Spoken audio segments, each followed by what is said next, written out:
And now, it's time for DJ Rocky's Secret Files with Jello.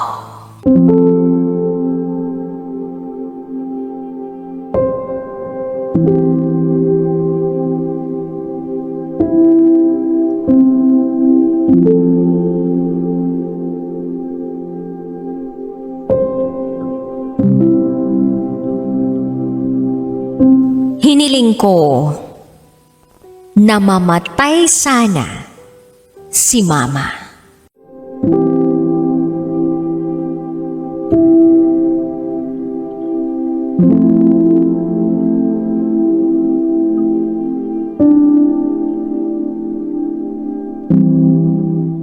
Hi DJ Rocky and DJ Jello. Gusto ko lang po sanang ibahagi ang kwento naming magkakapatid tungkol sa mama namin. Isang kwento ng sakit, sama ng loob, pag-unawa, at pagmamahal. Nahuli na ng lubos naming naintindihan. At hanggang ngayon, napapaisip ako na yun ang aking napagsisisihan.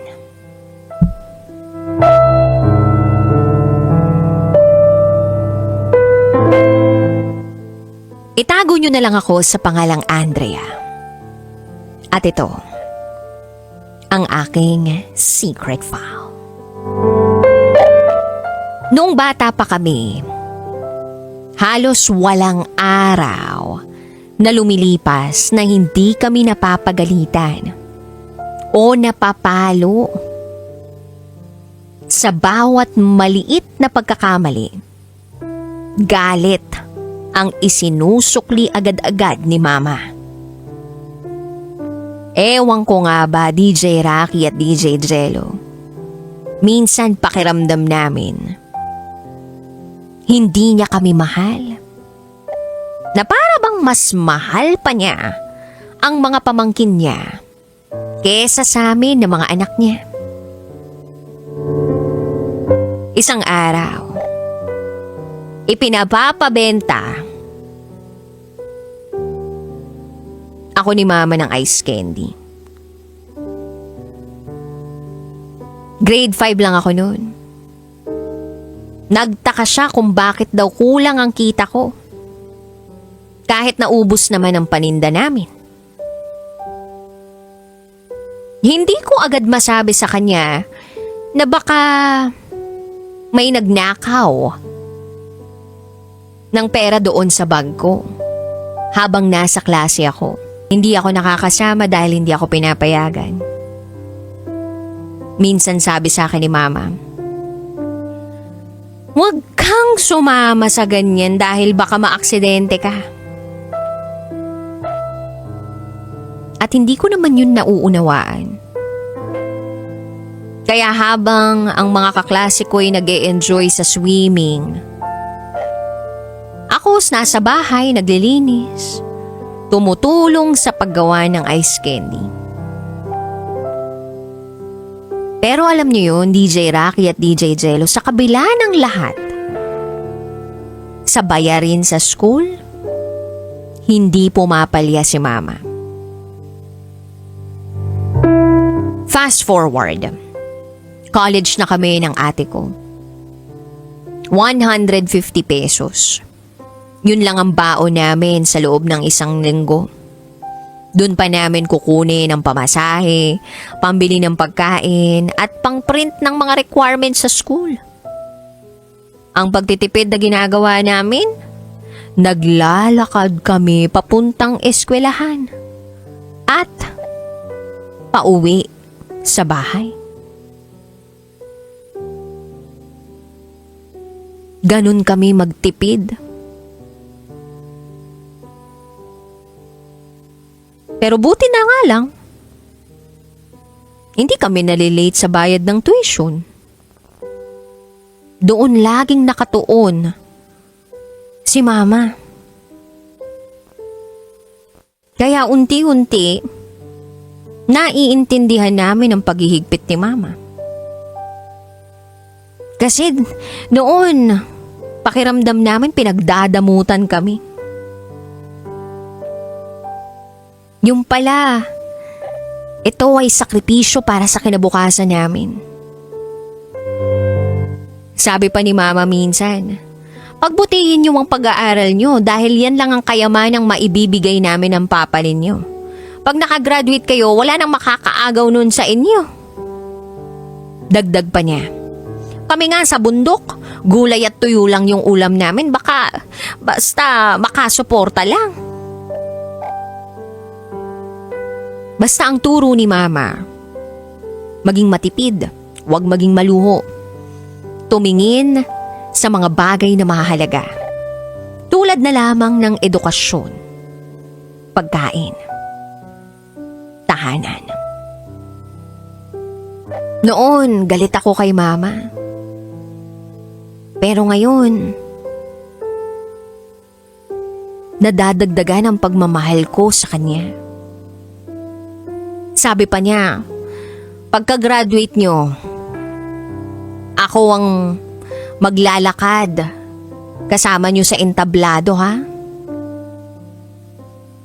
Pagkarinig ko noon, na-imagine ko agad ang tagpong yun. Ang saya.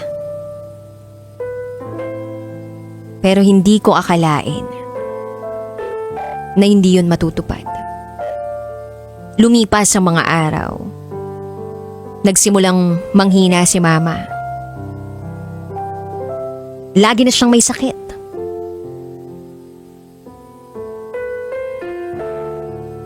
Pumayat ng sobra. Kaya sabi namin, magpa-check up siya. Pero ang sagot niya, sayang ang pera. Kaya ko pa naman to. Hanggang sa tuluyan na siyang nanghina. Dinala namin siya sa ospital. At doon ay parang tinaga kami sa puso dahil sa ipinagtapat ng doktor.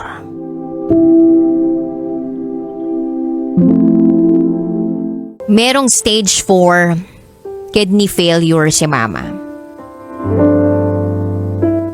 Parang gumuho ang mundo namin.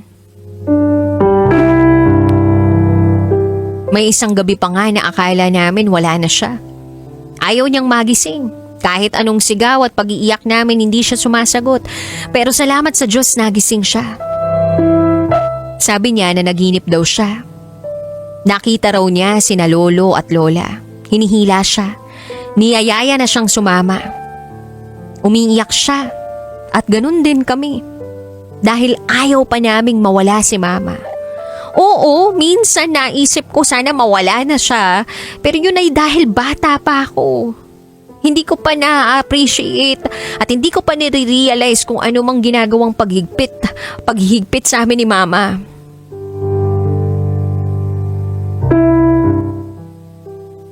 Ang pupwedeng solusyon para ma-extend ang buhay ni Mama, dialysis. Twice a week. Kahit masakit, kahit mahal. Basta gumaling lang siya. Unti-unti, nagbalik ang lakas niya. Nagsisimba na siya uli. At dahil dun tuwang-tuwa kami, na para kaming binigyan ng bagong pag-asa. Pero lumipas ang ilang araw. Bigla na lang siyang nawalan ng pulso. Bigla na lang siyang nawala. DJ Rocky at DJ Jello, wala na si Mama. Lahat ng alaala biglang bumalik. Yung mga palo, yung mga bugbog, yung mga sigaw, yung mga salitang akala ko ay nagmumula sa galit. Ngayon alam ko na lahat yun ay nang dahil sa pag-ibig.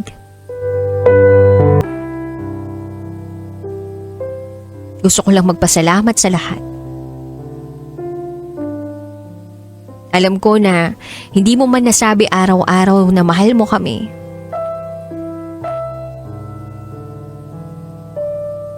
Naiintindihan na namin. Kung bakit.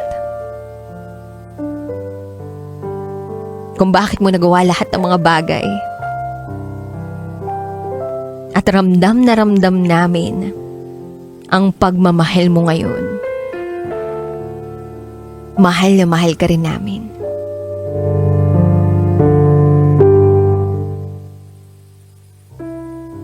Maraming salamat DJ Rocky at DJ Jello sa pagbabasa ng aking kwento. Sana kahit papaano, merong natutunan ang ating mga kabisyo sa munting kwento ng aming pamilya. Hanggang dito na lang po. Muli, ako si Andrea. At ito, ang aking secret file. And now, it's time for DJ Rocky's Secret Files with Jello.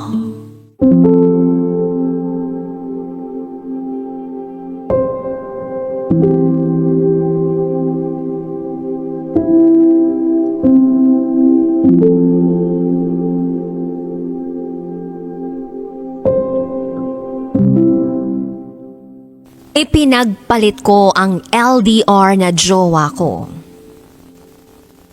sa isang single mom na nasa malapit lang.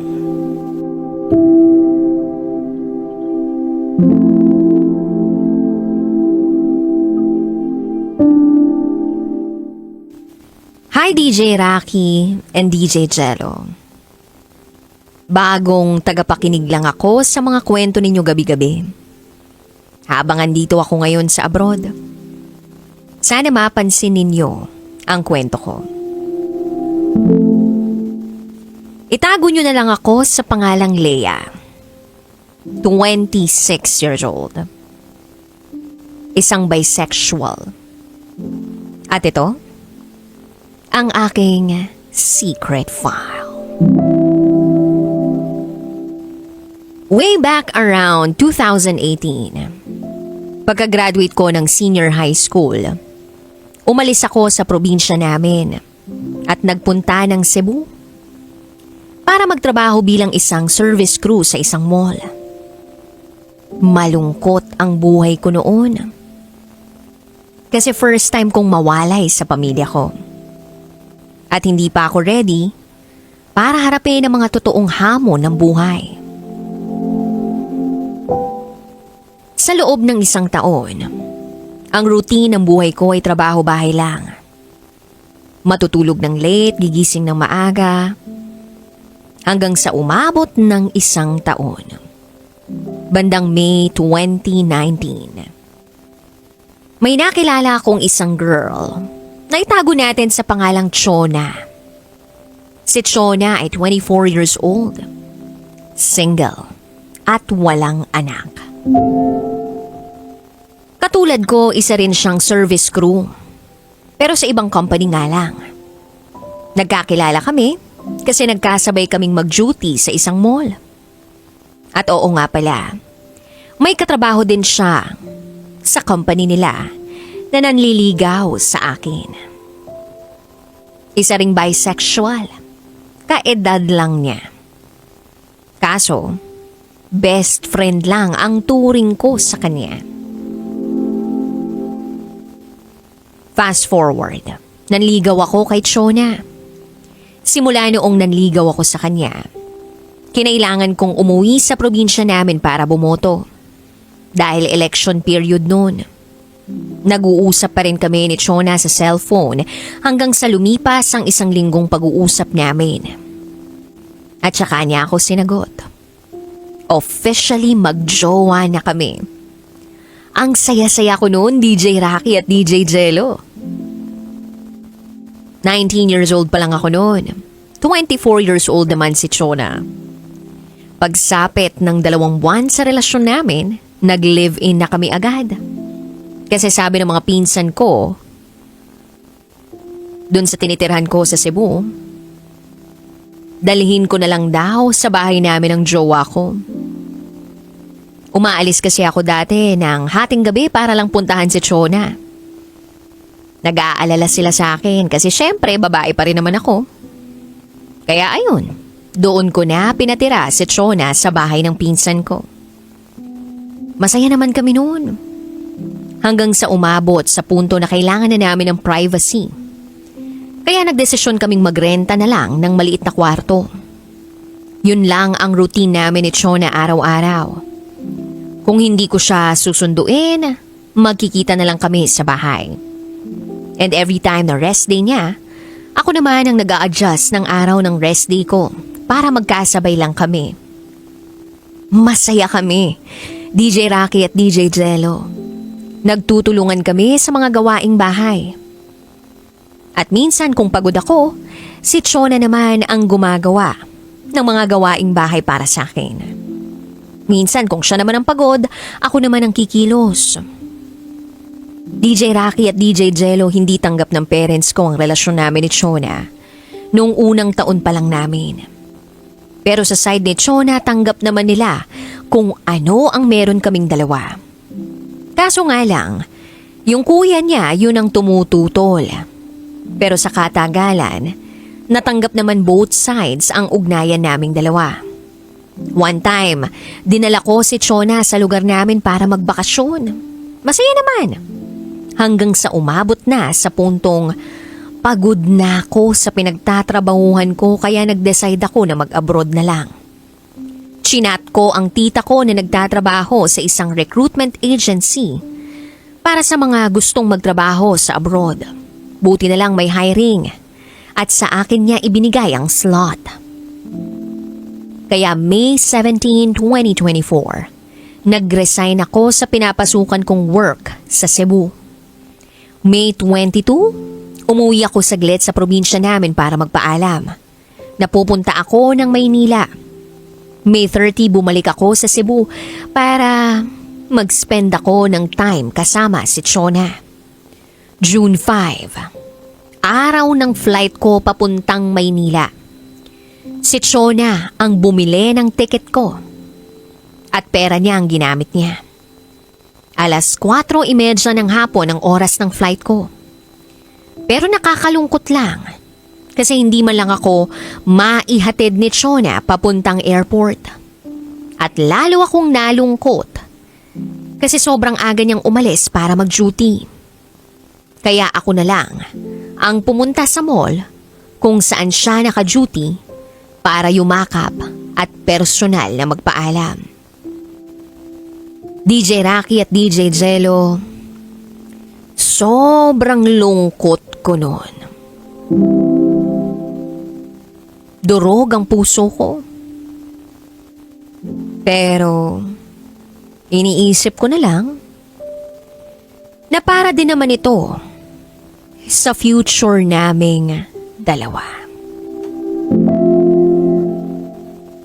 Para sa future din naman namin itong mga ginagawa naming hakbang. Kaya lang, hindi ko inaasahan na sa pagdating ko sa Maynila para mag-training bago umalis abroad, abay, dito pala mangyayari ang malaking pagbabago sa yugtong ito ng buhay ko.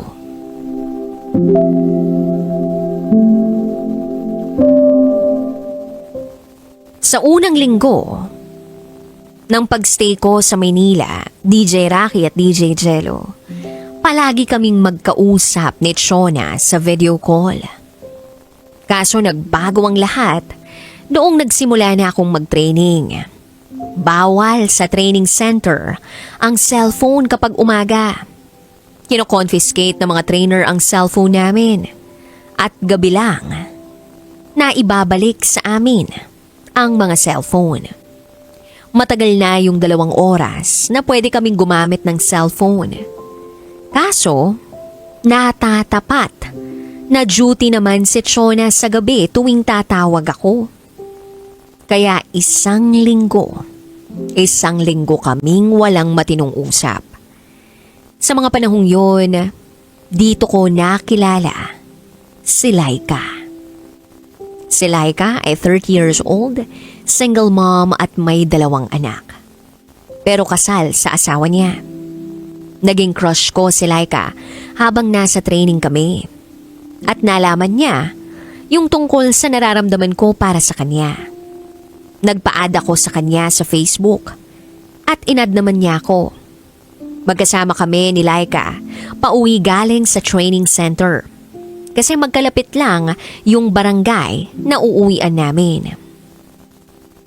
Hanggang sa gabi-gabi na kaming magkausap at nawawala na rin ako ng oras para kay Chona dahil malayo siya sa akin.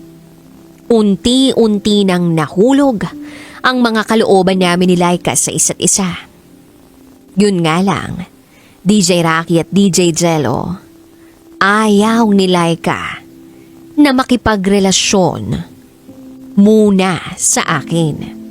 Dahil alam niya na in a relationship pa ako. Pero gayon pa man, patuloy pa rin ang pag-uusap namin. Sinabi ko sa kanya na nagdi-delete ako ng conversation namin dahil binubuksan ni Chona ang account ko. Sabi ni Laika, meron akong pwedeng i-install na application para doon na lang kami mag-usap. Kaya in-install ko yung app na yun. At dumating na talaga sa puntong hulog na kami sa isa't isa. Na maski wala pa kaming label, may nangyayari na sa amin. Fast forward. Nalaman ko na nagsisinungaling na si Chona sa akin. Isang beses nagsabi siyang pauwi na siya galing trabaho. Pero noong tinatawagan ko, nagri-ring lang saglit ang cellphone niya tapos biglang unattended. Yun pala, pinapatay niya ang phone niya dahil nakikipag-inuman pala siya. Noong nalaman ko yun, nag-decide na akong tapusin na yung anumang meron kami ni Chona. July 31, 2024, binlock ko siya sa lahat ng social media accounts ko. Nagmamakaawa pa siya noon sa akin na patawarin ko raw siya. Ultimo, mga kaibigan namin, tinatawagan din ako. Nahimatay raw si Chona habang naka-duty kasi palagi raw umiiyak. Ayaw kumain. DJ Rocky at DJ Jello, hindi ko na lang pinakinggan ang mga pinagsasabi ng mga kaibigan namin tungkol kay Chona. Pagkatapos ng ilang araw, August 3, naging kami na ni Laika. Sinagot na niya ako officially. Masaya naman kami. Pinupuntahan niya ako doon sa bahay ng tita ko. Minsan ako naman ang pumupunta sa tinitirhan niya. Pero alam naman ng parents niya at tanggap nila kami. Pero yung parents ko naman, sobrang galit sa akin nung malaman nila na ipinagpalit ko si Chona kay Laika na isang single mom at kasal pa sa iba. Pero pinaglaban ko pa rin si Laika dahil mahal ko siya. Iba siyang babae. Bukod sa mabait siya, matalino siya. Kaya hindi nagtagal, natanggap din ng pamilya ko ang relasyon namin. Then fast forward to October 1, 2024. Nauna akong pumunta dito sa abroad. Kaya nagkatawagan na lang kami ni Laika. Naiwan siya sa Pilipinas. Pero by December 17, nakasunod naman siya sa akin dito.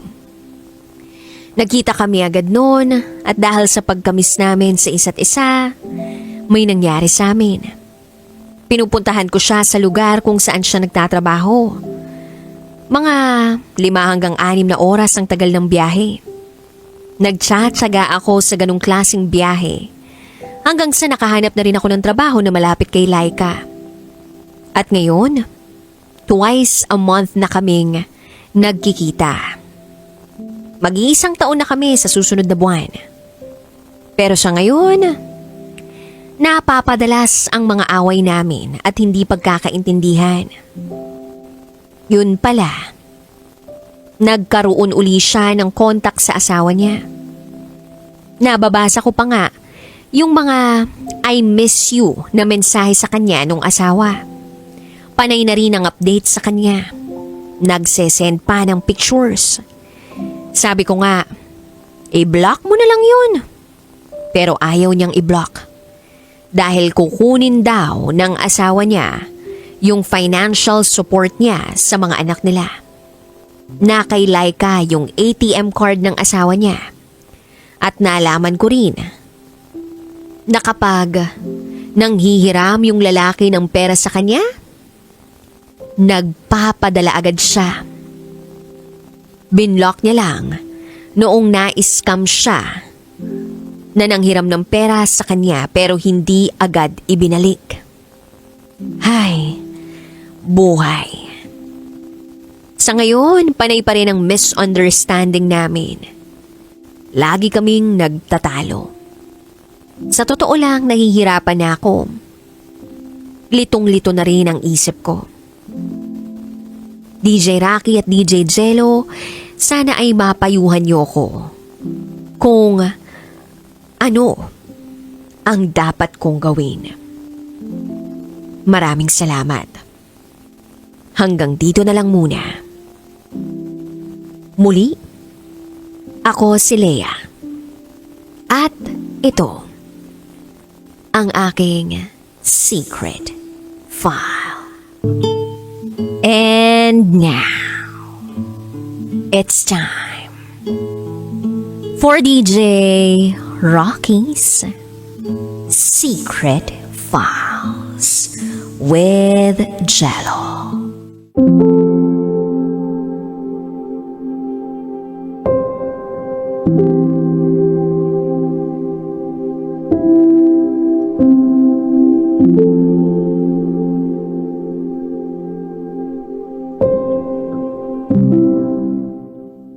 I fell in love with him when I was 14, and then 16, 20, and finally 34 years old.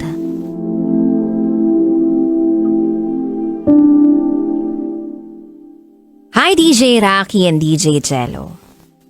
Itago niyo ako sa pangalang J.E., 35 years old. At ito, ang aking secret file. Sabi nila, first love never dies. Naniniwala naman ako doon. Because at 14 years old, 16 years old, 20 years old, and even 34 years old, I kept falling for this one person over and over again. Noong 14 years old pa lang ako, may nakilala akong lalaki na nagpabago ng buhay ko. Itago na lang natin siya sa pangalang Daryl. Si Daryl ang first love ko. 19 years old si Daryl nung nakilala ko siya. Pero alam nyo yung totoo, DJ Rocky at DJ Jello? Hindi naman siya sa akin na nakatingin talaga. He had his eyes sa ate ko. Yes, to my older sister. 17 years old noon ang edad ng ate ko. Una kaming nagkakilala sa Pangasinan. Nagtitinda kami noon ng ready-to-wear clothes o RTW. Yung family naman ni Daryl, nagtitinda ng bagoong. And there he was. Hindi ko alam kung bakit. Pero something about him made it so hard for me na tumingin palayo sa kanya. Sa tuwing bibili ako sa kanila, ang lagi lang niyang bukang bibig ay, "Asa ate mo? Kumusta siya?" Para sa akin medyo may sting sa puso ko kapag kinausap niya ako. Pag kinakausap niya ako ng ganun. But I kept going. Turing niya kasi sa akin ay little sister. But deep down, I admired him a lot. At hindi ko alam kung bakit. Back then, ang mahal pa ng mobile phones. Nagkakausap lang ang mga tao through text messages. That time, wala pa akong cellphone. Pero meron ng ate ko. At pati si Daryl. Minsan, nagkakapalitan sila ng text messages. Panay casual conversations lang naman. Pero si ate kasi, hindi naman mukhang interesado sa kanya. May boyfriend na rin kasi siya noon. Then one day, nag-16 years old na ako. Binalhan ako ni mama ng una kong cellphone. At doon na nagsimula ang lahat, DJ Rocky at DJ Jello. Noong nahawakan ko yung una kong phone, palihim kong kinuha yung cellphone number ni Daryl sa contact list ng ate ko. Dun sa phone niya. Then tinext ko siya. Sabi ko, "Hi, ako nga pala yung kapatid ni..." Then nag-reply naman siya. Pero it was a cold, short message. Something like, "Okay." Still, tinext ko pa rin siya. Hindi ko na nga nare-realize pero I started enjoying it more and more. Gusto ko lagi siyang nakakausap. May mga nagsasabi na ibang tao na you should choose your friends wisely daw. Siguro ako hindi ganun. Sa school, my friends always talk about boys and relationships. At feeling ko, na-impluwensyahan nila ako. Kaya naisip ko parang gusto ko na rin magka-boyfriend. And there was Daryl, yung lalaking palaging isang text message away lang. Kaya isang araw, inipon ko yung courage na tanungin siya. Something bold na tanong gaya ng, "Daryl, can you teach me how to kiss?" Ang sagot niya sa akin, "Really?" Siguro, yun yung time na naging interested na rin siya sa akin. Maybe because baka may hint na siya na gusto ko siya or baka naramdaman niyang nagkakagusto na rin siya sa akin. 16 na ako that time and 21 naman siya. Noon, I felt na pure yung feelings na meron ako for him. Pure but intense. Alam niyo yun, DJ Rocky and DJ Jello, that kind of love.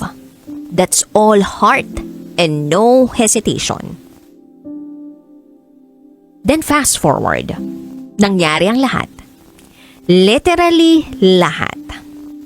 I ended giving up my virginity kay Daryl at a young age. Dati madalas kaming magkaroon ng conversation tungkol sa mga sexual stuff. Halos all the time. Oo, hindi naman yun tama. Pero ang bata-bata ko noon. At wala na akong pakialam noon kung ano ang tama at kung ano ang mali. Then isang araw, sinabi niya sa akin na pupunta siya ng Maynila para mag-aral. Sabi niya, pwede pa rin naman kami mag-usap through phone. Pero, isang araw, tinawagan niya ako. At sabi niya, nasira daw yung phone niya. Antayin ko na lang daw uli kung kailan siya tatawag. Nag-antay ako, DJ Rocky at DJ Jello. Pero hindi yun nangyari. He never called again. Lumipas ang mga taon, ni isang salita galing sa kanya wala akong natanggap. Wala naman akong alam kung saan siya pupuntahan. Tapos siya, never naman niya akong pinuntahan o dinalaw. So it felt like everything between us ended, just like that. Parang isang snap lang sa lahat ng nangyari, iniwan niya ako as in. None of the things we shared even mattered. At na-feel kong wala ng ibang guy na tatanggapin ako uli. Ever again. Kasi hindi na ako buo eh. Feeling ko, hindi na ako puro. Pero, noong nag-18 years old ako, may isang guy na pumasok sa buhay ko. At binago niya ang pagtingin ko sa sarili ko.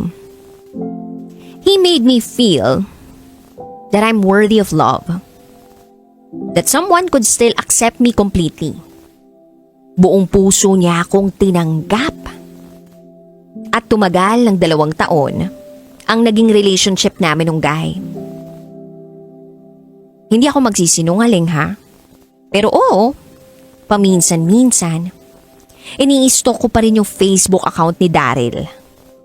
At mukha naman siyang okay. At masaya na siya sa bago niyang girlfriend.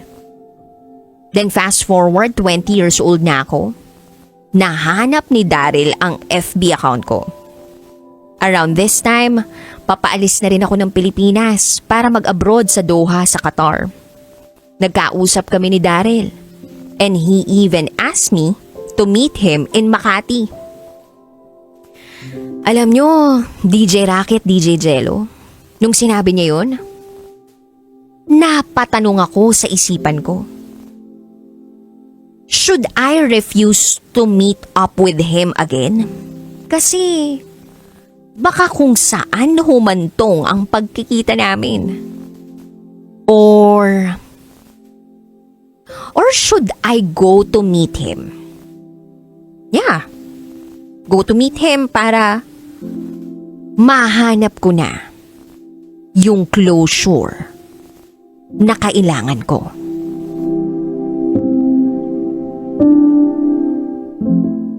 Well, sabi ko sa sarili ko, single naman na ako uli. Kaya pumayag ako na magkita kami. Yes, pumayag ako na magkita kami. Besides, na-feel kong kailangan ko talaga ng closure with him bago ako lumipad papuntang Doha. Nagkita kami. In-explain niya lahat sa akin. Pero iba ang naging ending ng usapan namin. Oo, DJ Rocky at DJ Jello, iba ang ending ng usapan namin dahil may nangyari na naman sa aming dalawa. Alam ko sobrang mali. Maling-mali talaga. Pero na-miss ko siya. Sobra. And it felt like na kahit ilang taon pa ang lumipas at kahit ilang lalaki pa ang makilala ko, sa kanya pa rin ako babalik ng paulit-ulit. Kay Daryl lang. Yun nga lang kahit may nangyari na naman uli sa aming dalawa, hindi pa rin niya ako pinili. Yep, hindi niya ako pinili. Between his girlfriend and me, hindi niya ako pinili. Tinapon lang niya ako ng ganun-ganun lang just like before. Eventually, nalaman ng girlfriend niya na may nangyari sa amin ni Daryl. Ang daming maaanghang na salitang natanggap ko sa girlfriend niya. Pero hindi ako umimik o gumante ni isang salita, wala. Alam ko namang mali ako eh. Pero alam niyo yung mas masakit? Never nagpaliwanag sa akin si Daryl. Hindi niya ako naipagtanggol sa girlfriend niya. Hinayaan lang niyang magkagulo at mangyari ang lahat. Nanahimik lang siya na para bang wala lang, as in wala lang sa kanya ang lahat. So umalis ako ng Pilipinas, DJ Rocky at DJ Jello. Nadala-dala ang sobrang sakit sa puso ko. Naramdaman ko uli yung pain noong kung paano niya ako iniwan nung 16 years old pa lang ako. It was the same pain in my heart. Yung type of pain na gusto mo lang sumigaw ng sumigaw, pero kahit gaano ka pakalakas na sumigaw, wala kang ibang magagawa. Kasi yung taong pinili mo, hindi ka naman pinili. I became a shadow for so many years. May mga dumaan na ibang tao sa buhay ko kasi hindi naman ako kapangitan. At nagkaroon din naman ako ng magandang karir sa Doha. Pero there was always something in me na kung babalik siya at babalikan niya ako, tatanggapin ko siya kahit sino pa ang kasama ko. I always had that thought in me. Honestly, ini-stalk ko pa rin si Daryl sa social media. Nakita ko nagkaroon na sila ng anak, then nagpakasal sila at nagsimula na magkaroon ng sarili nilang buhay pamilya. Yung buhay at pamilya na sana ako yung kasama niya. Pinangarap ko rin na maging asawa niya, na magkaroon ng mga anak with him. But I guess we were never meant to be. As in never. Nagkaroon naman ako ng boyfriend. And I should be happy with it, diba? Pero iba eh. I am still holding on to that tiny hope na babalikan ako ni Daryl. Napipiliin niya pa rin ako. Pero hindi eh. Nagpakasal siya sa iba. And when I turned 28 years old, nagpakasal rin ako sa boyfriend ko. Bumuo ako ng masayang pamilya. A year after I got married, pumasok sa buhay namin ang panganay naming anak na lalaki. 4 years later, my daughter was born. Buo kami. My heart was so full kasi pinili kong magkaroon ng pamilya. Pinili ko yung asawa ko kasi nga mahal ko siya. I loved him with everything I had and I still do. But everything shattered when I turned 34. Out of nowhere, nag-message sa akin si Daryl. Just a simple, kumusta ka na? And suddenly, yung akala ko na matagal na natapos sa nakaraan ko, na akala ko nailibing ko na ng tuluyan sa nakaraan, biglang nagbalik. He started telling me about his life, kung paano hindi nag-work yung marriage nila ng napangasawa niya. And the truth is, alam ko naman lahat. I already knew everything. I had been checking his profile from time to time. Tahimik ko lang siyang tinitingnan from a distance. DJ Rocky at DJ Jello at 34 years old. I fell in love again with the same man who held my heart when I was 14, 16, and 20. Sobrang sama ako bilang isang asawa at ina. Because I have a family. May asawa ako na hindi kailanman nabigo na mahalin ako. Never din akong binigo. Pero ako, I betrayed him. Nagsinungaling ako. Because even after all these years, hindi ko pa rin na-let go ng tuluyan si Daryl. Daryl came back and I let him into my life. Again and again. Lagi akong naglalaan ng puwang para sa kanya. Isang puwang na hindi naman na dapat para sa kanya. Nagkaroon kami ng lihim na relasyon for a year and a half. Patagong nagkikita. Tanggap niyang pangalawa lang siya. At sa mga sandaling yun, naramdaman ko namang mahal na mahal din niya ako. Nakakasakal, nakakaubos. He was jealous of my husband always. Naintindihan ko. Sobrang naintindihan ko. Pero DJ Rocky at DJ Jello, napuno na rin ako. Nagkaroon ako ng breaking point. Kailangan ko ng pumili. At pinili ko ang pamilya ko. Yep. Pinili ko ang pamilya ko dahil mahal ko sila. Or should I say, mas mahal ko sila. Sila na ang buhay ko. Narealize ko na kahit gaano pa kalalim ang nakaraan, hindi na para kay Daryl ang future na ginuguhit ko. At baka nga, dito na nagtatapos ang kwento namin ni Daryl. God knows sinubukan ko. I really tried. At pinagpakumbaba ko ang sarili ko. Sinira ko uli ang sarili ko. Paulit-ulit noong 14, 16, 20 years old ako. Pero this time, pipiliin ko naman ang sarili ko. Pipiliin ko yung pamilyang binuo ko. Dahil yun ang tama. Yun ang nararapat. I don't want anyone's judgment. Kailangan ko lang na ilabas at ikwento ang mga nangyari. Para makahinga naman ako. Hindi na rin kasi kailangan malaman pa ito ng kahit na sino. I will carry this with me. Quietly. And bury it deep where it belongs. This part of me officially ends here. Thank you so much, DJ Rocky at DJ Jello. hanggang dito na lang. Muli, ako si Jay. At ito, ang aking secret file. Dear kumikinang na tambalang Nicole Yala at Diego Bandido. Itago niyo na lang po ako sa pangalang V. 37 years old, may asawa at 2 anak. Sumulat po ako para humingi ng payo. Ganito po kasi. 3 years po kami ng boyfriend ko when I was in college. On our 3rd year together, nag-migrate siya sa Canada kasama ang papa niya. Kaso nasa airport pa lang sila ng Canada, nagka-aneurysm ang tatay niya at namatay. Bumalik sila ng Pilipinas at inalalayan ko siya at minahal sa gitna ng pighating pinagdadaanan niya. After a few months, bumalik siya ng Canada para makasama ang nanay at kapatid niya. Habang nandoon, para siyang bulang naglaho. Nalaman ko na lang na may girlfriend na. Sinubukan ko mag-move on.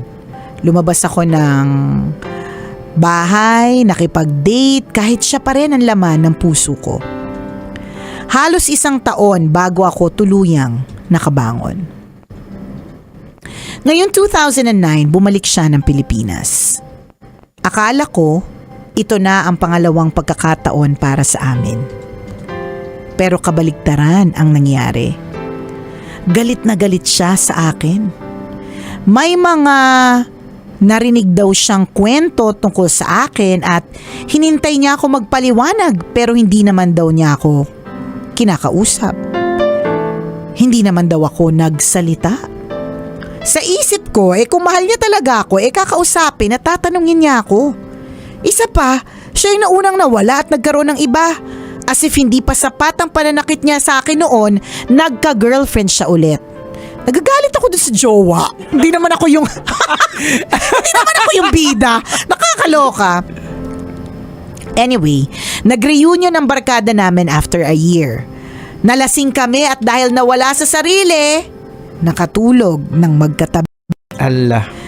Wala namang nangyari pero pagising ko, nakita ko yung mga gamit ng girlfriend niya sa kwarto niya. Doon ako natauhan. Hinalikan at niyakap ko siya sa huling pagkakataon at umalis ako. Doon ko pinili ang sarili ko. Pagod na ako masaktan.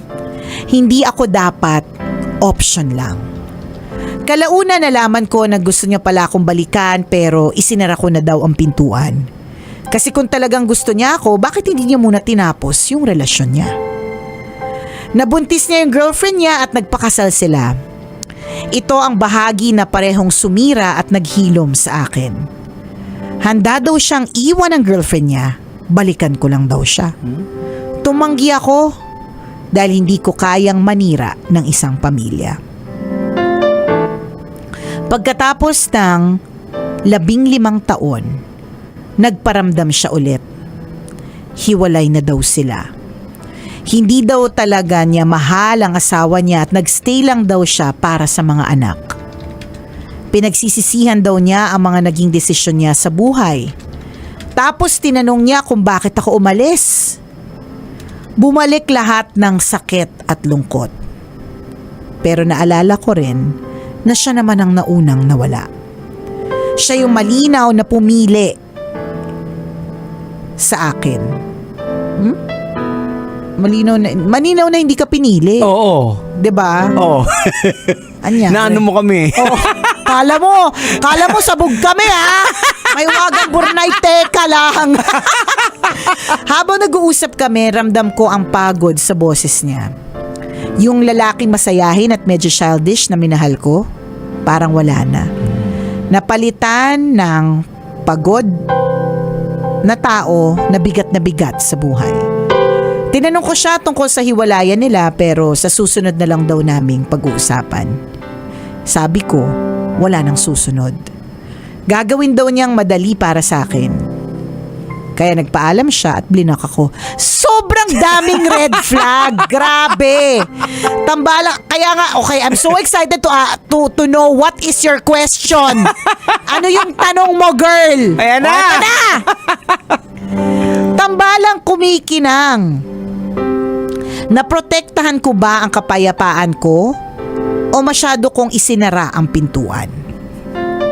Dapat ko po ba siyang... Eto na! Parang gusto ko ng nail cutter, may kukurutin ako. Sang parte, sa pinaka... Pupugutan kita ng Yan. ulo gamit nail cutter.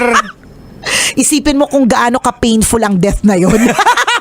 Poprotektahan ko ba, naprotektahan ko ba ang kapayapaan ko o masyado kong isinara ang pintuan? Dapat ko ba siyang kausapin ulit? O ito na talaga ang closure matagal na naming hinahanap?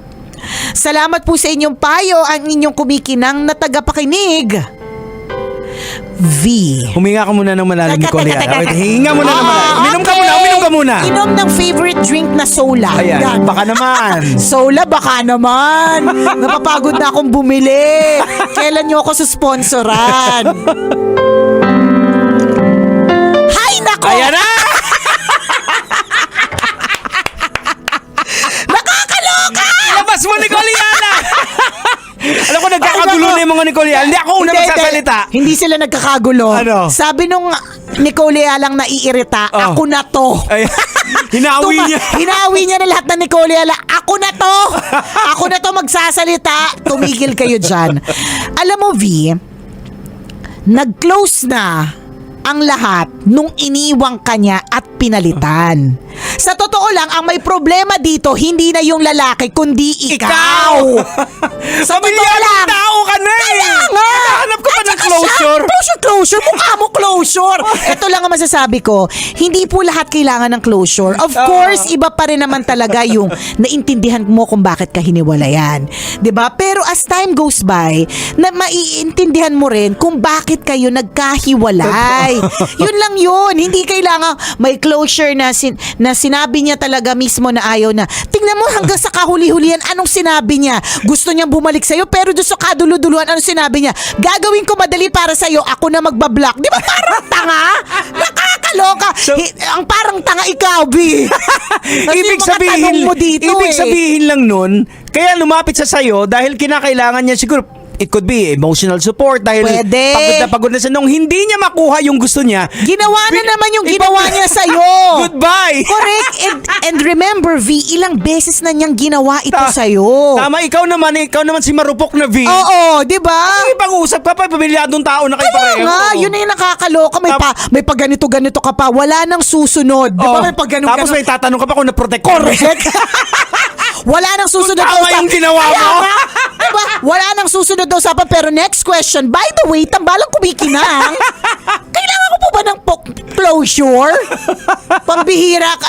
Alam mo, sorry ha, pasensya na, V. Pero dito talaga sa sitwasyon na to, ikaw talaga yung ikaw talaga yung marupok. Tama. Na hindi na you are overcome always by your pagiging marupok or by your emotions. Hindi mo na ginagamit yung utak mo. Gets naman natin pagdating talaga sa pag-ibig at mahal na mahal mo, halata.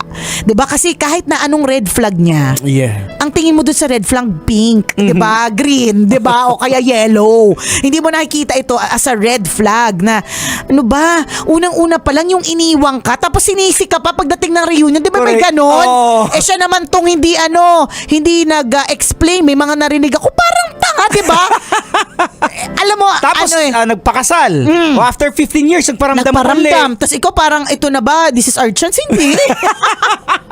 Walang ganon. Kasi doon sa unang beses pa lang, palagay ko na iniwang ka niya para sa iba. Nihay-nihoy, para siyang bulang nawala. Correct. 'Di ba? That was the closure already. Kaya may mga tao naman na nag-a-attempt ng ganyan kasi alam nila bumibigay ka eh. Kaya nga pinupush niya pa din eh. Oo. Tingnan mo, kung una pa lang nag-block ka na, 'di ba? Saka hindi ka na dapat mag-communicate kasi nga Hindi na. Isipin mo dun sa moment na lasing-lasingan tapos yung hindi ko masyado mag-gets yun eh. Biglang yung gamit ng girlfriend and nandun sa siguro kwarto. naginuman sila, nandun sila Then nakatulog sa kwarto ng girlfriend. nung lalaki. Oo. Nakita niyo may mga gamit ng bar. So, ibig sabihin, they're living together. Correct. Or talagang they're still together. Oo. Very much together. Mm. 'Di ba? At saka wag wag nga ako dun sa lasing-lasingan tapos wala na, okay, sige, fine. Ginising Kung ka siya niya. Oo, parang for the last time. Tigilan ako sa mga nakakabwisit na eksenang ganyan. Tigilan ako. Ayan. Kakaloka. Si Nicole nagpauso niya nung for the last time. I love it. Huling Cameron. Charot. Diba? Pero tigilan ako dun sa okay, fine. O given na walang nangyari, whatever. Pero yung ano ba yung sinabi niya? Parang hindi namin alam pero nagkatabi kami. Tigilan ako. Dun sa unang parte pala na nagka-reunion kayo. Napaka-defensive ng kwento mo. Pinili nyo na kagad na maging katabi ang isa't isa. Kasi pwede rin namang option na hindi kayo magkatabi. Correct. Para kung magkalasingan man, hindi magiging magkatabi. Diba? Tigilan ako. Ako manginginom ako, kaya tigilan talaga ako. Baka may dagdag bawas sa kwento. Kaya nga eh. Diba? Sorry na V. Alam namin tambalanisa ka. Ikaw yung dapat kampihan. Pero obviously here, dito sa sitwasyon na ito, talagang you allow it to happen. Diba? Yung mga ganyan. Hindi ito yung talagang gusto kanya at gusto kanyang balikan. Kung man hindi siya masaya sa kanyang naging pamilya, ganyan. Choice niya din kasi yun na pinilit niya eh. Kahit hindi naman siya ready or hindi niya naman pala mahal. So, hindi mo na yun cargo. Ano mo na yan eh. Ang cargo mo dito is how will you react every time nandyan siya. Saka sa tanong mo na kung naprotektahan mo ba yung sarili mo, hindi. Hindi ko nga magets yung tanong ng protektor Kasi niya sarili. ikaw ang nagbukas eh. Protektado ka na nung wala na kayong communication eh. Ano ba ikaw naglagay ng sarili mo. Saktan mo. Oo, correct. Tanggalin ko yung helmet tapos babuyin mo ako. Nakakaloka! Diba? Nakakainis yung mga ganitong klaseng eksena. I-podcast na yan! Diba? Ang sakit sa ulo, V. And I guess ang pinaka-importante din dito, yung naging, ano ba nangyari? May pamilya na ba to si V? Meron. O yung lalaki lang? May pamilya siya, may 2 anak na siya. Si V? Oo. Tigilan ako, hindi ko nga nakita yun eh. Hindi ko pa nga naisip ko single ka ngayon eh. Ay, tigilan ako kung may 2 ka ng anak. Oo, may asawa ka, may 2 kang anak. Baka pagkita pa ng mga ganon-ganon. Ay, sakit sa batok, kaloka. Isipin mo na, nakakainis yung masakit yung batok ko na hindi ako kumain ng masarap na chicharon. Ikaw yung nagpakapal ng batok ko today, Ayan na. Nakakabwisit, Oh, diba? hindi pa to nakaka-recover sa gastos niya. Correct. Kaya, at saka sa in-increase ko na yun, yung na timbang dahil sa dami ng lechon Macau na nakain ko. Recently kaya it's not the time para tanungin ako ng mga natatangahan ako na tanong. Tapos sumas pa yung krudo, hindi niya makausap na maayos sa asawa niya. Hindi. Nagtatanong lang naman ako kanina kung anong ulam, nagalit sa akin. So ayaw ng mga ganitong kausap, B. Alam mga kabisyo, ito pa rin po ang tambalang kumikinang. Ako po ang kumikinang ulo, Diego Bandido. At akong kumikinang ina mo, Nicole Yala. Kailangan pa bang i-memorize yan? Basic! It's time for DJ Rocky's Secret Files.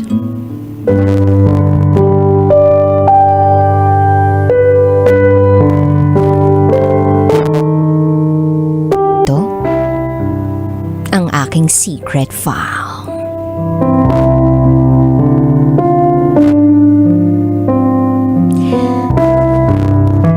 Naging kami ng boyfriend ko noong 2014. At nag-umpisa kaming mag-live-in sa taong 2018.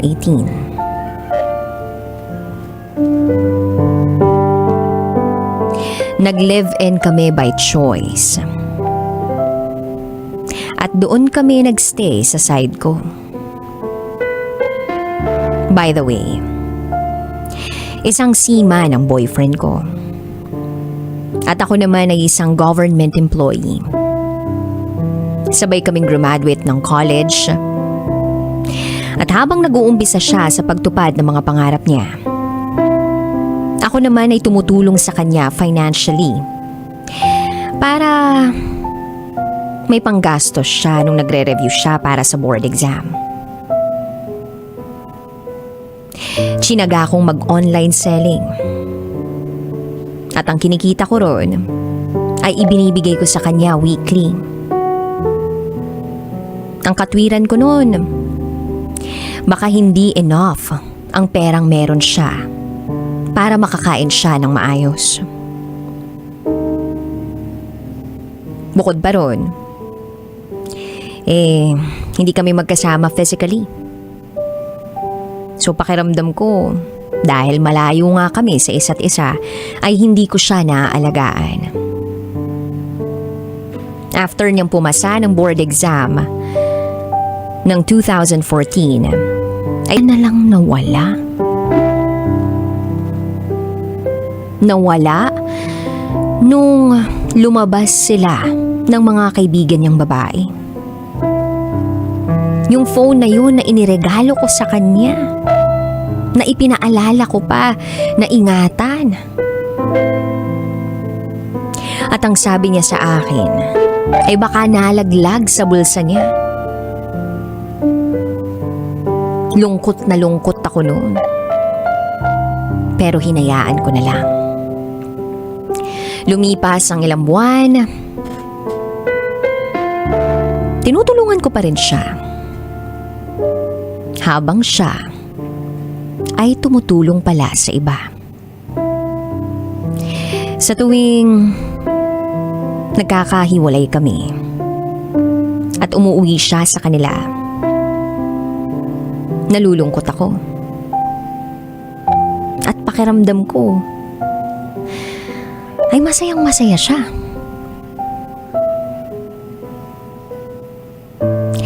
Yun pala, lahat ng tumatakbo sa isipan ko ay hindi lang pala anxiety, kundi katotohanan. Tinatakasan niya ako para makipag-inuman sa mga kaibigan niyang babae. Girl's instinct. Meron ako niyan. Ang sasabihin niya sa akin ay matutulog na siya. Pero pakiramdam ko ay nagsisinungaling siya. Lumipas pa ang mga araw, natitiis na niyang hindi kami. Hindi ako nakatiis. Tinanong ko na ang partner ko ng diretsyahan kung totoo ba yung sinasabi ng childhood friend niya. At nabigla ako nang sabihin sa akin ng partner ko na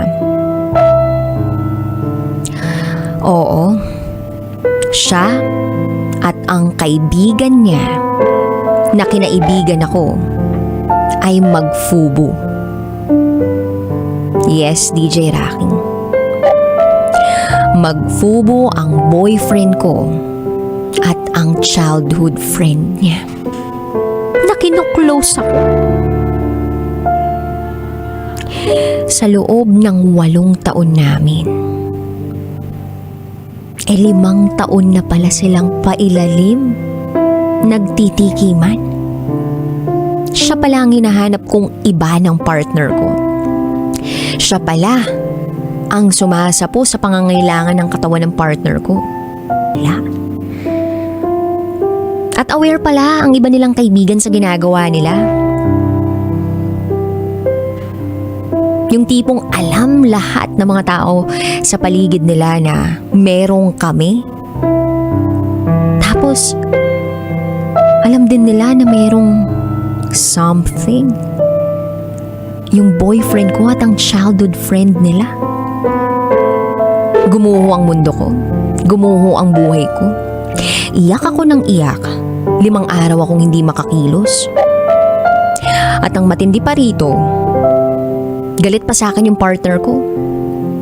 At ang dahilan niya kaya ayaw niya akong mapalapit sa mga kaibigan niya ay ganito daw ang mangyayari, susulsulan ako.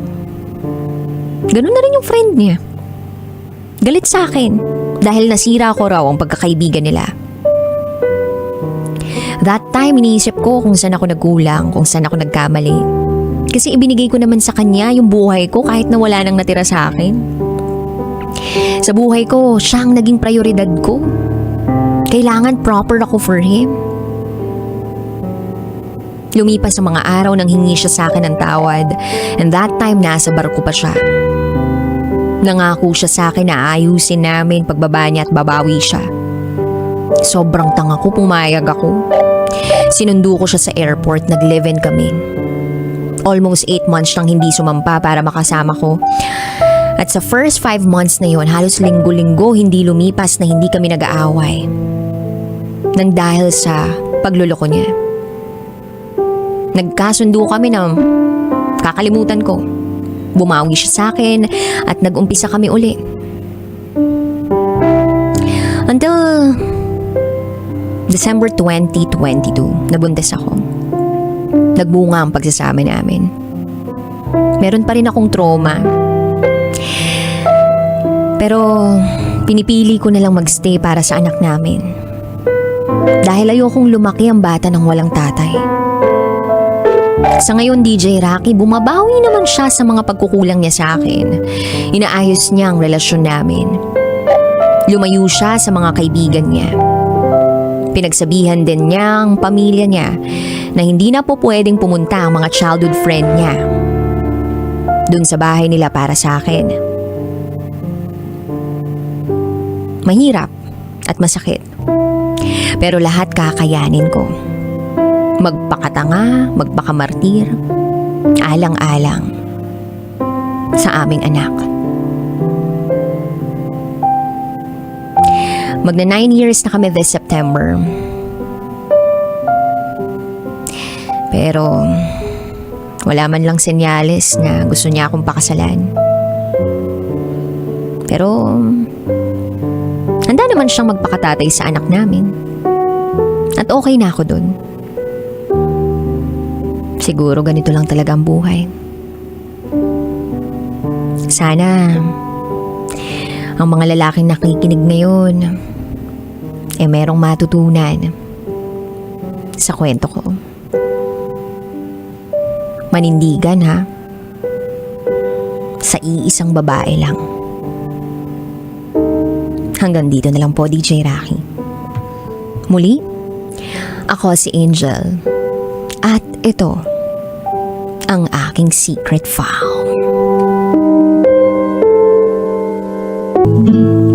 It's time for DJ Rocky's Secret Files.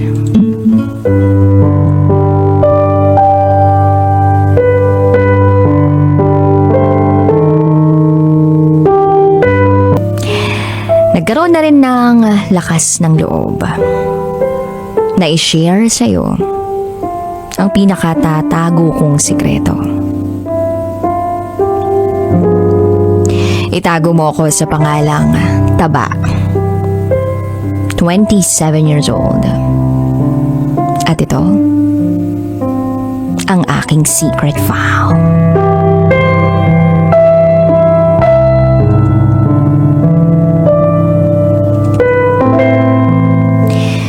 Year 2016. Nang pumasok ako sa isang die casting factory. Operator ako doon hanggang sa meron akong nakilalang lalaki na itago na lang natin sa pangalang BJ. 3 months pa lang ako noon sa kumpanya na yon nang maging kami. Oo, DJ Rocky. Naging kami. Mabuting lalaki si BJ. Wala siyang bisyo. Parehas kaming Kristiyano. Hanggang sa year 2017. Meron pa akong nakilalang isang lalaki na itago natin sa pangalang Ilong. Inad niya ako sa FB. At, ayun, nalaman ko, nakatrabaho rin namin siya. Dahil, yung sinend niya sa aking picture sa FB, kasama siya sa pinagtatrabahuhan namin. Nagkaroon kasi kami ng picture na 3, at doon na nagsimula ang pagchat-chat namin. Kulay Iyak ako ng iyak. Nasa trabaho, si BJ that time. Dali-dali ko siyang tinawagan at pinauwi. Tinakbo niya ako sa ospital. Pero ang sabi ng nurse,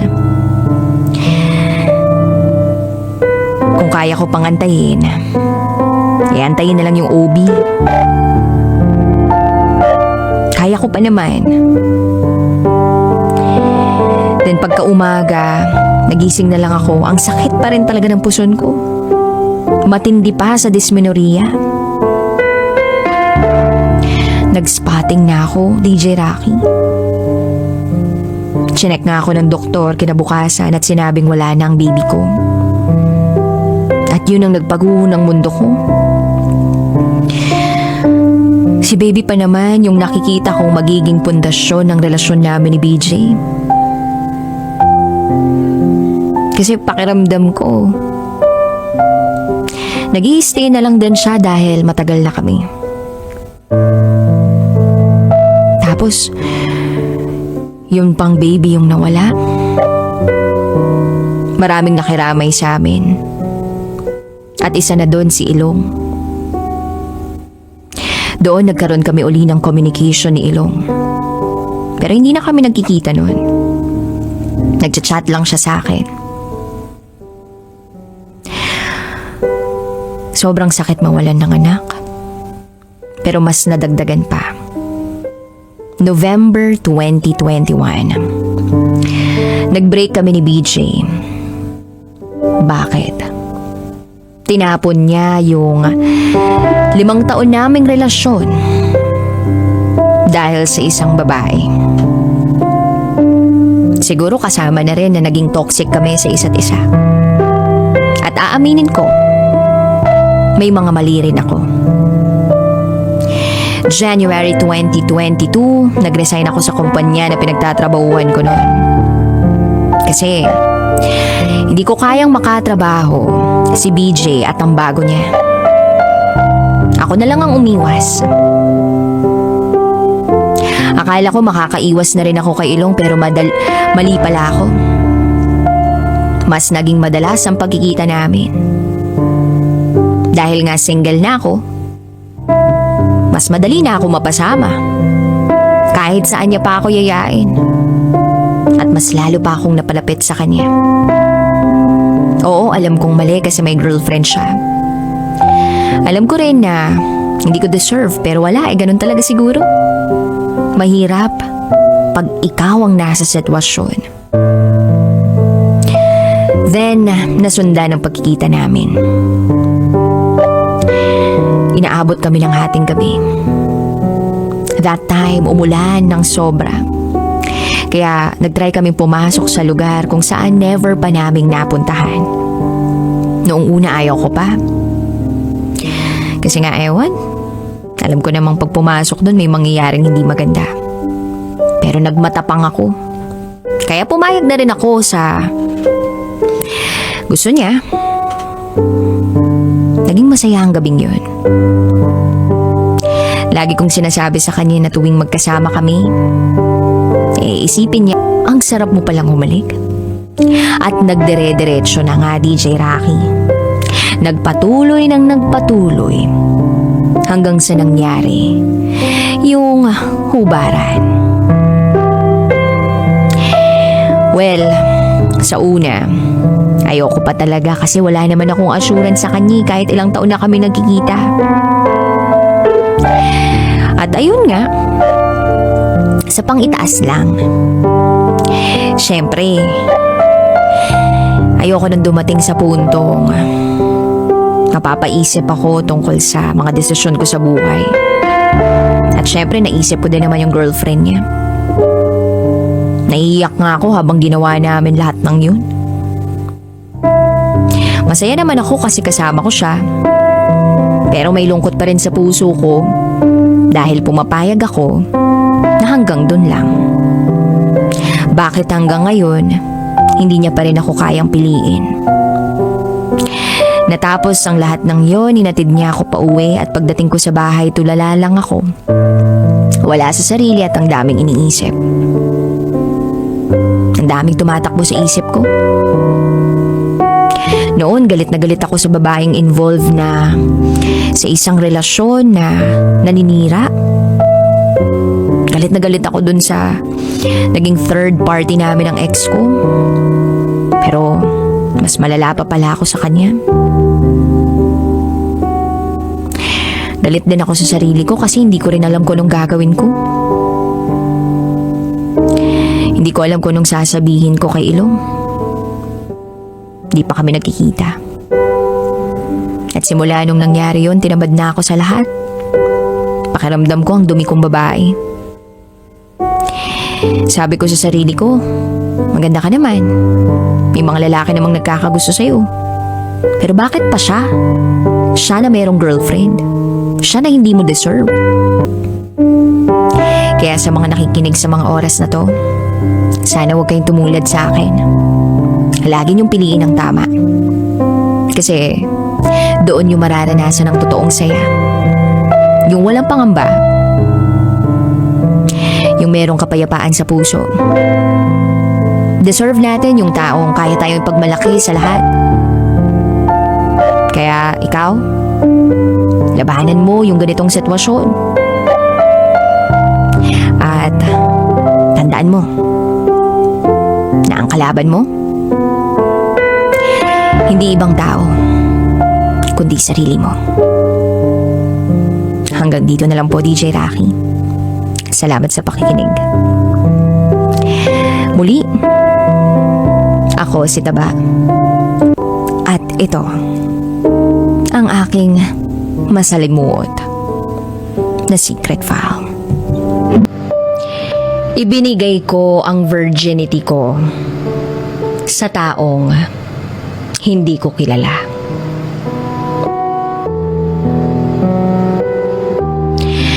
Magandang hapon, DJ Rocky. Isa ako sa mga listener mo sa YouTube at hangang-hanga ako sa kagalingan mong magbasa ng mga secret file. Kaya naman, naisipan ko na i-share din ang sarili kong secret file. Itago niyo ako sa pangalang Julieza. 20 years old, taga Mindanao. Second year high school pa lang ako noon. Natuto na ako mag-cutting class sa paaralan namin. Pasok ngayon, cutting bukas. Ina-alternate ko ito. At sa pagka-cutting namin, naggagala kami kung saan-saan. By the way, night class kasi ang meron ako. Kaya ang dali-dali lang sa akin pag nagka-cutting at pag naggagala kami. Isang gabi, sa paggagala namin, merong huminto sa harapan namin na isang kotse. May lumabas na isang lalaki sa magarang sasakyan na ito. At ayun, nakikipag-usap sa amin hanggang sa gusto niyang kuhain ang cellphone number ko. At dahil sa mapilit itong lalaking to, ibinigay ko na lang para umalis na siya. Pero eto ang nangyari. Bago siya umalis, talagang miniskol niya pa yung cellphone number ko. At kinabukasan, nag-text siya sa akin at ang sabi niya ay, "Hi ganda." Nag-reply naman ako ng, "Who you?" At nag-reply naman siya ng, "Ako nga pala yung kagabi na nanghingi sa'yo ng cellphone number mo." Ang reply ko, "Okay." Simula nun, palagi na kaming nagte-text at dumaan ang mga linggo na gusto na niyang makipagkita sa akin. Meron daw siyang ibibigay sa akin. At dahil may ibibigay siya sa akin, ayun nga, nagkita kami. Pero, laking gulat niya at nadismaya siya Sising-sisi siya sa nalaman niya. Nabuntis na ako. Buntis na pala ako sa ibang lalaki. Oo, buntis na ako sa pagkakataong yun. Sana daw hindi nagkaroon ng chance na nagkahiwalay kami. Sana sa kanya lang ako. Pero alam mo, sa kabila ng lahat, tanggap niya pa rin ako. At mahal niya pa rin daw ako. After kong manganak, dumaan ang ilang buwan, handang-handa nang lumaban ang katawan ko. Nakipagkita na naman siya sa akin kahit may asawa na ako. Pero kasi LDR kami ng asawa ko kasi nasa abroad to. Hindi ko mapigilan. Nakipagkita ako, may nangyari na naman sa amin. Tapos, nakagawian na namin. Kasi ramdam na ramdam ko pa rin yung pagmamahal ko sa kanya. Kaya ibinibigay ko yun. Kahit parehas na kaming merong asawa at anak. Nalulungkot ako kasi bakit hindi na lang kami yung magkatuluyan? Bakit ibinigay pa kami sa iba? Yung tipong nagkakatikiman na nga kami pero hindi kami tinadhana. Siya kasi yung gusto ko kasi sweet siya sa akin. Tapos damang-dama ko yung pagmamahal niya. Hindi tulad ng asawa ko. Na parang palagi na lang akong kinokontrol. Feeling ko nga, walang pagmamahal ang namamagitan sa amin ng asawa ko. Nasanay kasi ako sa taong mahal ko na minamahal din ako. Sising-sisi na rin ako dahil nagpabuntis agad ako sa iba. Gayong iba naman talaga yung mahal ko. Hindi kagaya nung dati na pag gusto naming magkita, magagawa ng paraan. Ngayon, meron nang nagmo-monitor sa akin. Nalulungkot ako. Sobra. Kasi dati, wala namang nagbabawal lumabas-labas. Pero, mahal ko rin naman yung asawa ko. Kahit kinokontrol niya ako. Pero iba Mas mahal ko talaga yung taong bigla na lang dumating sa buhay ko. Hindi niya ako iniwan. Tsaka tumutulong din siya sa mga pangangailangan ko sa bahay. At lalo na sa baby ko. Alam kong mahal niya ako. Pero nararamdaman ko rin naman na mas mahal niya talaga yung babaeng pinakasalan niya. Kasi nga, hindi niya maibigay sa akin yung apelyido niya. Masakit. Napapaisip na lang ako na bakit naman ganun? Bakit ako yung girlfriend niya? Ako naman yung nagbibigay ng ligaya sa kanya. Bakit hindi ko siya pa may-ari?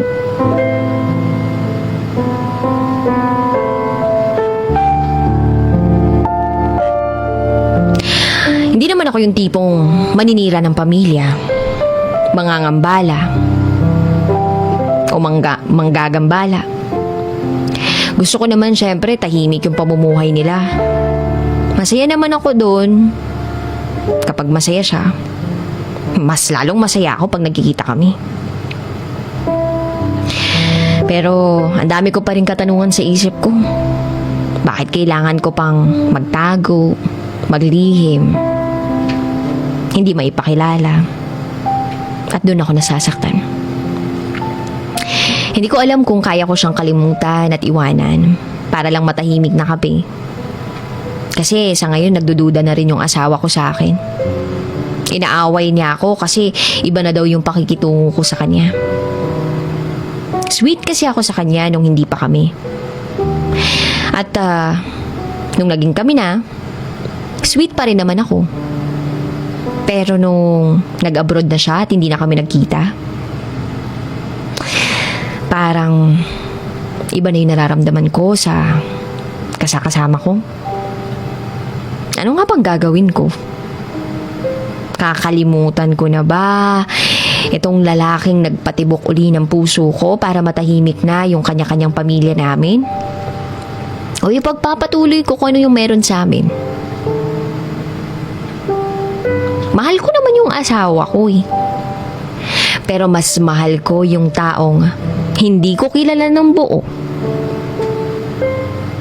Ano nga bang gagawin ko? Sino nga ba sa kanila ang pipiliin ko? Hindi ko maikakaila, DJ Rocky, na maraming beses nang nangyayari ang hindi dapat mangyari sa amin nitong lalaking kinikita ko. Nakokonsensya na ako sa asawa kong nasa abroad dahil baka rin mabuntis ako nito.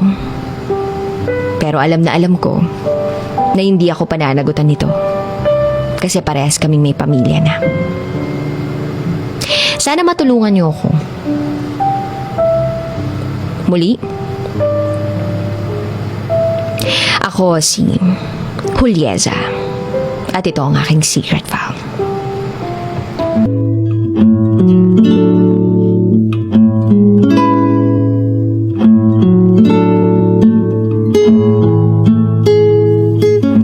And we're back. Kasama niyo pa rin si DJ Rocky and this is Sophia's Secret File. Si Sophia na merong asawa, pero LDR sila ng asawa niya sa matagal na panahon until such time na nakuha na siya ng kanyang asawa kasama ang kanyang anak sa ibang bansa at dito na nga sila nagsama sa iisang bubong. At totoo nga raw yung kasabihan na hanggat hindi mo nakakasama sa iisang bubong, hindi mo ito makikilala ng tunay. Tsaka mo lang daw makikilala ng tunay.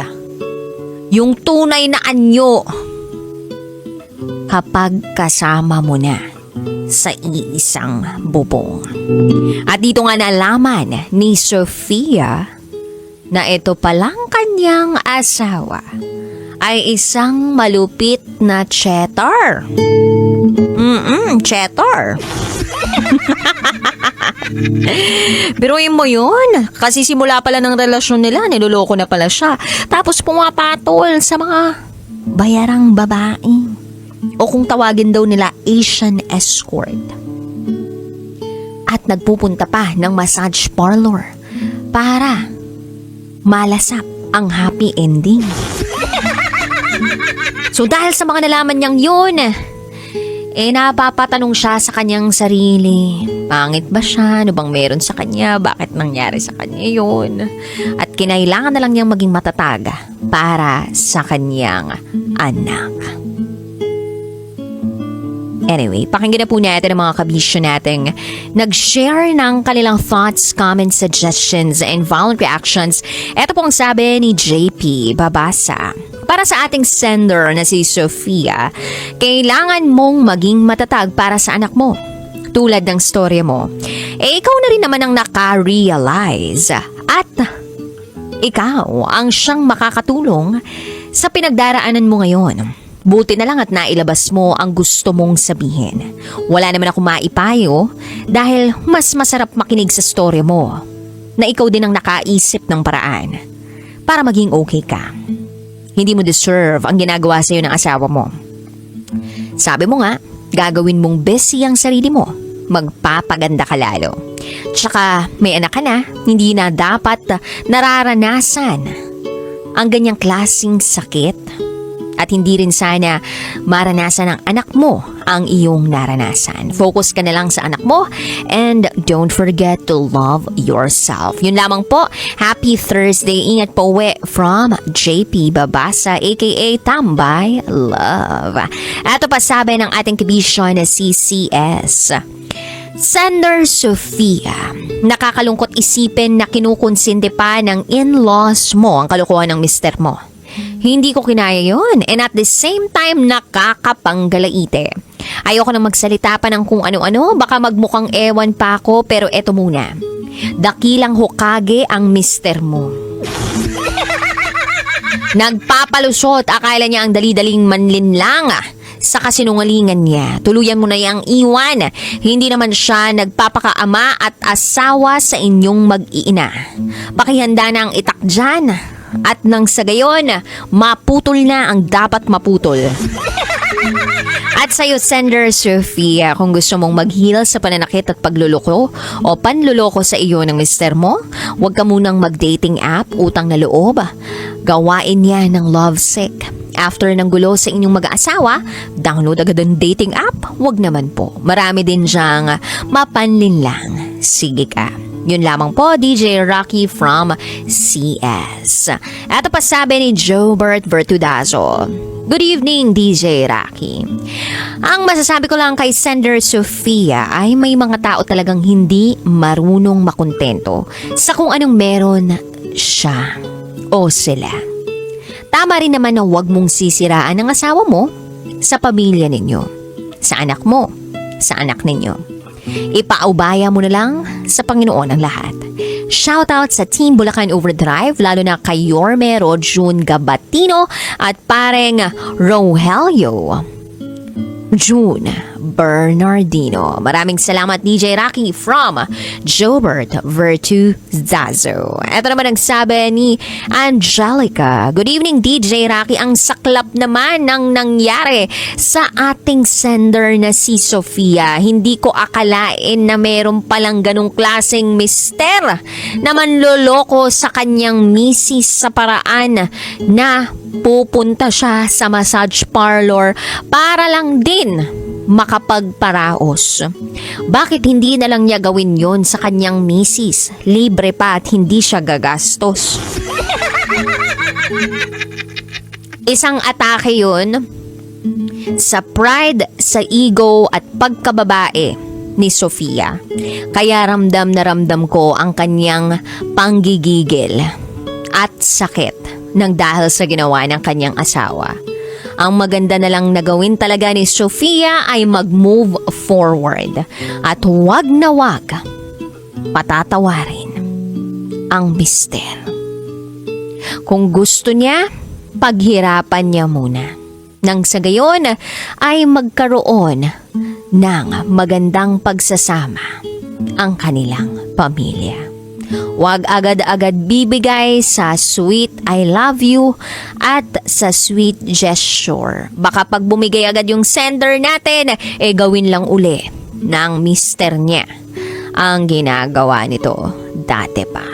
Eto naman ang sabi ng ating kabisya na si Brian. Good evening, DJ Rocky. For Sofia, I think the best thing that she should do is to move forward. Focus on herself at sa kanyang anak. Yung asawa niya, pabayaan niya na yon.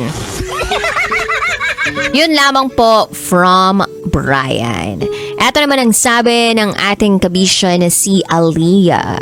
Good evening, DJ Rocky. For Sofia, isang mahigpit na yakap sa iyo. Actually, nakarelate din ako at some point. But naniniwala ako dun sa kasabihan na walang problema na hindi maayos sa magandang usapan. Kausapin mong maigi ang mister mo. At sabihin mo sa kanya lahat ng sakit na nararamdaman mo. Be vulnerable to him. Pag walang epekto sa kanya ang lahat ng mga hinanakit mo, then it's time to make a decision. At ang desisyon na yon, dapat focus talaga sa anak ninyong dalawa. If you wanna leave him, then pwede naman. But you have to be ready kung ano ang mga tatahakin mo sa buhay. Dating app is not a good time and not a good thing, rather, para gawin ang mga bagay na iyon. Dahil lalo mo lang masasaktan ang sarili mo. Yun lamang po from Aliyah. Thank you so much, Aliyah. True naman na hindi tamang gumamit muna ng dating app as of the moment, especially kasal ka at hindi pa naman na-resolve yung mga issues ninyo ng asawa mo. Meron bang ganun? Asawa na, kasal tapos may pamilya na tapos nagde-dating app pa? I think walang ganun. Walang ganun na alam ng asawa. Merong gano'n na hindi alam ng asawa, hello. Charot with harot. Ang hirap ng pinagdaraanan ni Sofia, tulad nga ng sabi ko kanina bago tayo mag-break. Hindi ako makapagbigay ng advice. Kasi it looked like etong si Sofia, tinanggap naman niya yung asawa niya eh. And the fact that she told us na pinoprotektahan niya yung image pa rin ng kanyang asawa dun sa sarili niyang pamilya gives us an idea na she wanna save the family, she wanna save the marriage. At kung yun ang tinatahak at pinagdesisyonan ng isang babae to save her marriage, okay lang. Why? Kasi ang babae hindi naman basta-basta sumusuko yan eh. Hanggat kaya pang magtiis, hanggat hindi pa walang-wala, hanggat hindi pa pagod, hanggat hindi niya na-exhaust lahat ng options na meron siya, hindi yan bibitaw. But one day, the time will come na kapag lahat ginawa na niya tapos hindi pa rin sapat, hindi mo na mahihila pa, hindi mo na mababalik pa yung babaeng yun sa buhay mo. And I think yun yung dapat ma-realize nung mister nito ni Sofia eh. But I also believe na itong mister ni Sofia merong sakit. Sorry pero para siyang may sakit. Hindi ko sure kung addiction yung tawag dun. Pero maganda sana kung ma-assess siya ng medical personnel. Parehab o kaya magpa-psych. Hindi dahil sa parang, madidiri ka. Hindi. Kumbaga, para ma-evaluate lang ng mas maayos kung ano talaga yung nangyayari sa sistema ng utak ng taong yun. Kasi walang normal na lalaki na gagawin yun. Imaginein mo, iba't ibang babae yung papatulan mo.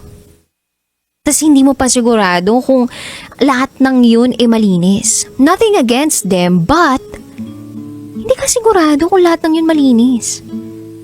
And sa misis, etong si Sofia, do you think kaganahan siya na makipag loving dito sa mister niya, gayong alam niya na marami ng babae itong natikman?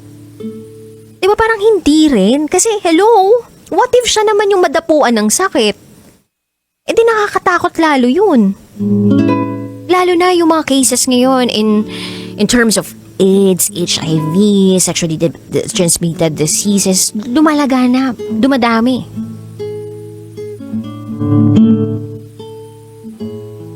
And up until now, walang vaccine sa ganun. And thank God walang vaccine. Why? Sorry pero yung mga intentional na ginagawa yung bagay na to, na parang okay lang kahit multiple partners, sexual partners, kahit may asawa na, hindi kayo dapat nakakaligtas. Pero yung mga tao syempre na accidentally na nagkaroon lang ng ganon, because sila super pure, tapos yung partners nila binetray sila, niloko sila, hindi sinabi sa kanila na may sakit sila, or unaware sila na may sakit sila, but may ginagawang patago na kung kani-kanino nakikipagdo, kaya doon nakuha yung sakit. Yun naman yung nakakatakot. And imagine na lang din talaga kung may vaccine yun. But I hope may cure para dun sa mga hindi ginusto. And I think wala namang gumugusto ng ganun. It's just that may mga tao lang talagang impulsive pagdating sa mga decision making in life. And I think itong asawa ng ating secret file sender ni si Sofia, hindi siya impulsive eh. Kumbaga every day, he committed to that kind of action. Or it's a regular thing for him. So kumbaga, yung mindset niya, regular na bagay na to, it's a normal thing for me. So paano na-calibrate ng ganun yung utak niya na mag-function ng ganun? Gayong alam naman natin na may asawa at anak siya. And you should be monogamous pagdating sa ganung klaseng relationship. Unless may usapan kayo ng asawa mo na pwede pala, open tayo So ang hirap din talaga nitong pinagdadaanan ng ating secret file sender. And the thing that I wanna share is that pwede siguro talaga kayong mag-usap ng masinsinan at maayos, and you bring it up. I mean, bring the idea of getting examined and mag-seek ng help doon sa medical expert, sa psych, para doon sa mister, kung ano talaga yung addiction na meron siya or kung ano yung mental state na meron siya. Kasi bothering yun eh.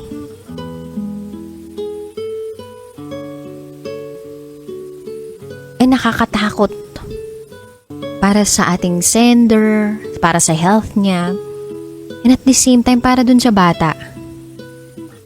Na baka mamay ma-introduce sa kanya nung sarili niyang ama yung ganong klaseng act. And then the child would believe na it's normal. And in order for you to be a good parent, you have to be first a good husband.